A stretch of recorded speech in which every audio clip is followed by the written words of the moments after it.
ఇక్కడ మీరు చూస్తున్నది హల్దీరామ్స్ గులాబ్ జామున్, సూపర్ టేస్టీ, చాలా బాగుంది.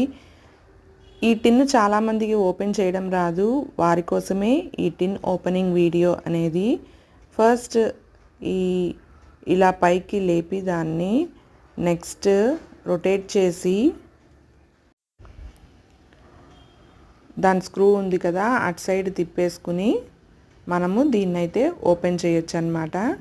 చూస్తున్నారు కదా, చాలా ఈజీ అనమాట ఈ టిన్ ఓపెన్ చేయడం. Like, share and subscribe Mukul Maurya world blog. దీనిలో అయితే 20 గులాబ్ జామున్ వచ్చినాయి. చాలా అంటే చాలా టేస్టీగా ఉంది.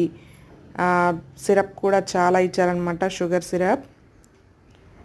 అండ్ తినని వాళ్ళు ఎవరైనా ఉంటే ట్రై చేయండి. తినని వాళ్ళు ఉంటే ట్రై చేయండి. ఆల్రెడీ తినేసిన వాళ్ళు కామెంట్ సెక్షన్లో నాకు చెప్పండి.